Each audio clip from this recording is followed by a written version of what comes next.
السلام علیکم ورحمۃ اللہ وبرکاتہ۔ ناظرین، آپ دیکھ رہے ہیں تاریخی مقامات سیریز کی ایپیسوڈ 20۔ ناظرین، آج کے ایپیسوڈ میں ہم بات کرنے والے ہیں مسجد نبوی کی۔ ناظرین، سعودی عرب کے شہر مدینہ میں واقع مسجد نبوی دنیا میں مسلمانوں کا دوسرا مقدس ترین مقام ہے اور اسے پیغمبر اسلام کی زندگی میں ان کے ہیڈ کوارٹر کی حیثیت حاصل تھی۔ اسلامی روایات کے مطابق مسجد نبوی میں ادا کی گئی نماز کا ثواب مکہ میں خانہ کعبہ والی مسجد الحرام کے علاوہ کسی بھی دیگر مسجد میں ادا کی گئی نماز کے مقابلے میں 1000 گنا زیادہ ہے۔ ناظرین، رسول اللہ صلی اللہ علیہ وسلم نے یہ مسجد مکہ سے اس وقت یثرب کہلائے جانے والے شہر مدینہ ہجرت کرنے کے بعد تعمیر کروائی اور مسجد قباء کے بعد مدینہ میں تعمیر کی جانے والی یہ دوسری مسجد تھی۔ ناظرین، اسی مسجد میں وہ مقام بھی واقع ہے جسے ریاض الجنہ یا جنت کے باغوں میں سے ایک باغ کہا جاتا ہے۔ صحیح بخاری میں ابو ہریرہ رضی اللہ تعالیٰ عنہ سے منسوب ایک حدیث کے مطابق نبی کریم صلی اللہ علیہ وسلم نے فرمایا تھا کہ میرے گھر اور مسجد نبوی کے منبر کے درمیان ایک جگہ جنت کے باغ کا ٹکڑا ہے۔ ناظرین، 1400 برس سے زیادہ قدیم مسجد آج وسعت پاتے پاتے قدیم مدینہ شہر کے حدود سے باہر تک پھیل گئی ہے اور وہ سارا علاقہ جو اسلام کے ابتدائی دور کا شاہد ہے اب اس کا حصہ بن چکا ہے۔ اس علاقے میں اسلام کے ابتدائی دور کی ہزاروں نشانیاں موجود تھیں، جیسا کہ روضہ رسول جہاں 2 صحابہ ابو بکر رضی اللہ تعالی عنہ اور عمر رضی اللہ تعالی عنہ دفن ہیں، پیغمبر اسلام کے اہلیہ حضرت عائشہ کا حجرہ، نبی کریم صلی اللہ علیہ وسلم کی دیگر بیویوں کے مکانات گزشتہ صدیوں میں مسجد کو دی جانے والی وسعت کے نتیجے میں اب اس کے اندر آ گئے ہیں۔ ناظرین، 1441 برس قبل یہ مسجد پیغمبر اسلام کے گھر سے متصل جگہ پر 632 عیسوی میں تعمیر کی گئی تھی اور آنے والی صدیوں میں کئی مرتبہ اس کو وسعت دی جاتی رہی۔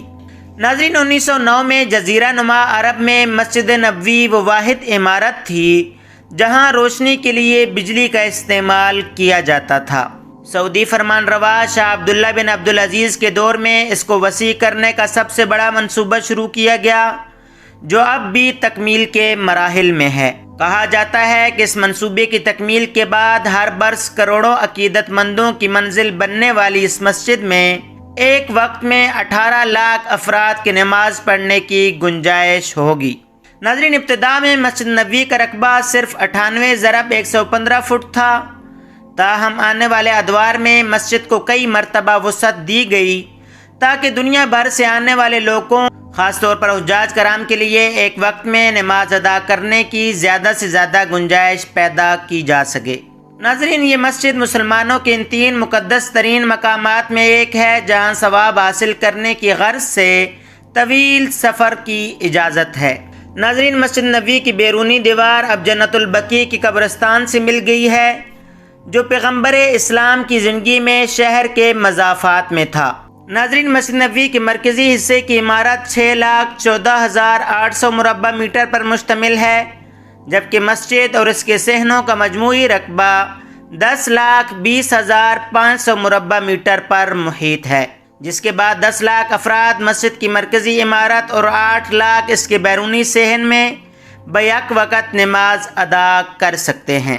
ناظرین، شاہ عبداللہ نے مسجد کے اندر خصوصی طور پر تیار کی گئی 250 چھتریاں لگانے کا حکم دیا تھا جو 1,34,000 مربع میٹر علاقے کو سایہ فراہم کریں گی۔ یہ خودکار چھتریاں دوہری تہہ والی ہوں گی تاکہ نمازیوں کو بارش اور صحرائے عرب کی چلچلاتی دھوپ سے مکمل طور پر محفوظ رکھا جائے۔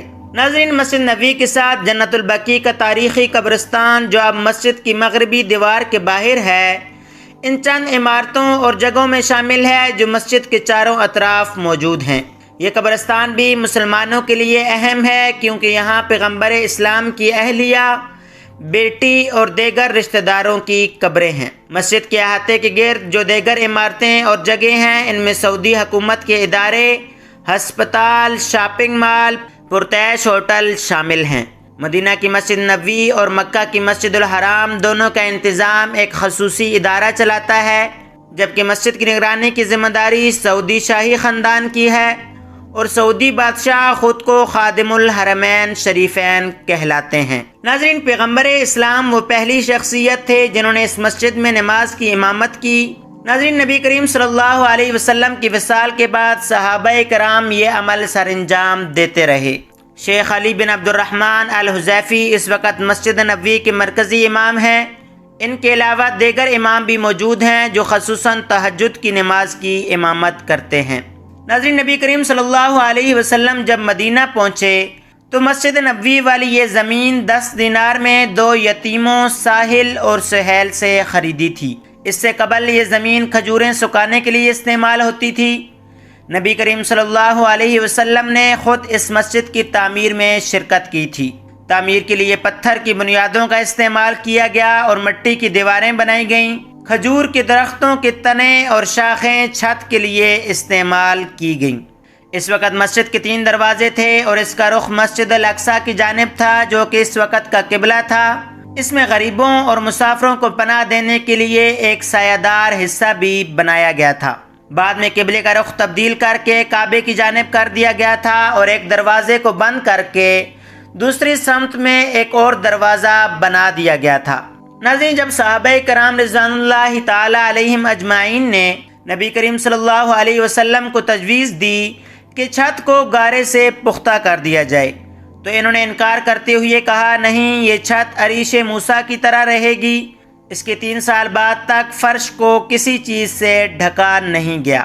ناظرین، مسجد کا ابتدائی رقبہ 1050 مربع میٹر تھا اور ہجرت کے 7 سال بعد نبی کریم صلی اللہ علیہ وسلم کی ہدایت کے مطابق اسے بڑھا کر 1425 مربع میٹر کر دیا گیا۔ ناظرین، مسجد نبوی کے ساتھ ہی نبی کریم صلی اللہ علیہ وسلم کے مکانات بنائے گئے تھے اور نبی کریم صلی اللہ علیہ وسلم کا وہاں ہی حضرت عائشہ کے حجرے میں انتقال ہوا۔ وہیں پر روضہ رسول صلی اللہ علیہ وسلم ہے۔ ناظرین، اس کے بعد جب خلیفہ اول سیدنا ابوبکر صدیق بیمار ہوئے تو انہوں نے اپنی بیٹی سے اجازت مانگی کہ کیا وہ ان کے حجرے میں پیغمبر اسلام کے قریب دفن ہو سکتے ہیں، جس پر حضرت عائشہ رضی اللہ تعالی عنہا نے رضامندی ظاہر کر دی۔ اسی طرح خلیفہ دوم عمر بن خطاب رضی اللہ تعالی عنہ نے بھی ایسا ہی کیا اور انہیں بھی پیغمبر اسلام اور پہلے خلیفہ حضرت ابوبکر کے قریب دفن ہونے کی اجازت مل گئی۔ ناظرین، موجودہ مسجد نبوی کے پھیلاؤ کی وجہ سے قبروں والا یہ حجرہ مسجد کے اندر آ گیا ہے۔ مسجد نبوی کا معروف سبز گنبد اس حجرے کے اوپر ہی بنایا گیا ہے۔ ناظرین، شاندار طرز تعمیر اور جدید ترین ٹیکنالوجی سے بنائی گئی اس عمارت کی ہر چیز انتہائی خوبصورت اور مبالغہ آرائی کے بغیر بھی کہیں تو یہ عمارت دور سے بھی بہت زیادہ دلکش ہے۔ اس مسجد میں اندر سے لے کر باہر تک اس کی ٹیکنالوجی، طرز تعمیر، اس کی مینجمنٹ، اس کے وسائل کے استعمال ہر طرح سے حسن چھلکتا ہے۔ اپنے ہاتھوں سے اس کے صحن تک اور دیدہ زیب زر و جواہرات سے مزین چھتوں تک، اس کے حجم اور اس کی بلندی سے لے کر اس کے گنبدوں اور میناروں تک، اس کے صحنوں اور اس کی چھتریوں سے لے کر اس کی چھت تک، اس کی روشنیوں اور ساؤنڈ سسٹم سے لے کر اس کی ٹھنڈک اور اس کی راحت تک، یہاں تک کہ اس کے ستونوں اور غالیچوں کی آرائش کو بھی الفاظ میں بیان کرنا ناانصافی ہوگی۔ ناظرین، مسجد نبوی کی 41 دروازے ہیں اور ہر دروازے کے اوپر ایک پتھر کا بنا کتبہ لگا ہے جس پر لکھا ہے امن اور سلامتی کے ساتھ داخل ہوں، جو کہ قرآن کی سورہ الحجر کی 46ویں آیت ہے۔ ناظرین، مسجد نبوی اپنے اصل سائز کے مقابلے میں اس وقت 100 گنا زیادہ بڑی ہے اور پرانے مدینہ شہر کے تقریباً تمام حصوں پر محیط ہو گئی ہے۔ ناظرین، نبی کریم صلی اللہ علیہ وسلم کے بعد پہلی مرتبہ مسجد کی توسیع رش کی وجہ سے دوسرے خلیفہ کے دور میں 638 عیسوی میں کی گئی۔ انہوں نے مسجد کے ارد گرد کی زمین خریدی اور اسے مسجد کا حصہ بنا دیا۔ ناظرین، اس کے بعد تیسرے خلیفہ عثمان بن عفان رضی اللہ تعالی عنہ نے 29 ہجری میں صحابہ کی مشاورت کے بعد مسجد کو اپ گریڈ کیا۔ اسی طرح 88 ہجری میں مدینہ کے گورنر عمر بن عبدالعزیز نے بنو امیہ کے خلیفہ ولید ابن عبد المالک کے احکام پر مسجد کا احاطہ بڑھا کر اسے 6440 مربع میٹر تک بڑھا دیا۔ انہوں نے 4 مینار بنوائے اور ایک محراب بنوائی داخلی ستونوں کو سنگ مرمر اور سونے کے کام سے سجایا گیا اور ان کی تعداد 232 تک پہنچ گئی۔ ناظرین، اس کے بعد عباسی خلیفہ المہدی نے 165 ہجری میں مسجد میں کام کروایا، جس کے بعد اس کا رقبہ 8890 مربع میٹر ہو گیا اور اس میں 60 کھڑکیاں اور 24 دروازے لگائے گئے۔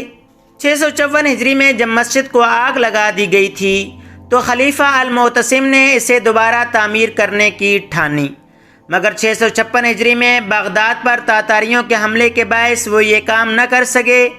مملوک دور میں اس کی تعمیر نو کی گئی، جنہوں نے 4 مرکزی دروازوں کو چھوڑ کر باقی تمام دروازوں کو پیتل کی نقاشی سے بند کر دیا۔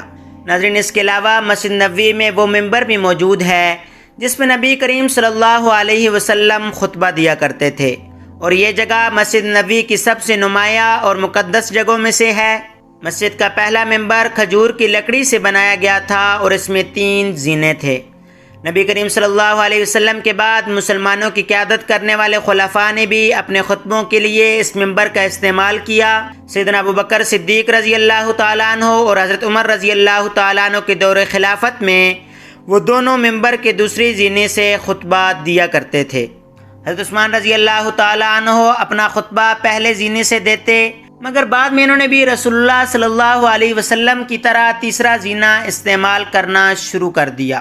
مگر 886 ہجری میں مسجد میں لگنے والی ایک آگ میں نبی کریم صلی اللہ علیہ وسلم کا ممبر جل گیا، جس کے بعد شہر کے لوگوں نے اینٹوں کا ایک ممبر بنایا اور اس کے بعد مملوک سلطان قائتبائی نے سفید سنگ مرمر کا بنا ہوا ممبر بھیجوایا۔ ناظرین، اس کے علاوہ مسجد نبوی میں 2 محرابیں ہیں۔ ایک محراب اصلی عمارت میں وہ ہے جہاں سے نبی کریم صلی اللہ علیہ وسلم کھڑے ہو کر نماز پڑھایا کرتے تھے۔ ناظرین، مسجد نبوی موجود سبز گنبد مسجد نبوی کی سب سے نمایاں تعمیرات میں سے ایک ہے۔ اسے نبی کریم صلی اللہ علیہ وسلم، حضرت ابوبکر صدیق رضی اللہ تعالی عنہ اور حضرت عمر رضی اللہ تعالی عنہ کی قبروں کے اوپر بنایا گیا ہے۔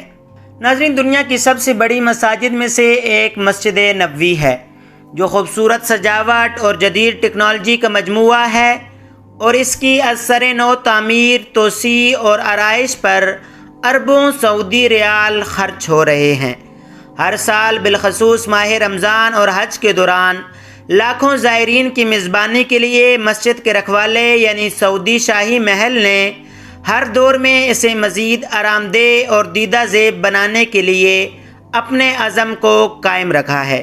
ناظرین، آج کی ویڈیو میں آپ نے مسجد نبوی صلی اللہ علیہ وسلم کی مختصر ڈاکومنٹری دیکھی اور مسجد نبوی کی تاریخ کے بارے میں جانا۔ امید ہے آج کی ویڈیو آپ کو انفارمیٹیو لگی ہوگی۔ اگر ویڈیو پسند آئی ہو تو لائک شیئر کریں اور کمنٹ باکس میں اپنی رائے ضرور دیں۔ ملتے ہیں اگلی ویڈیو میں۔ اللہ حافظ۔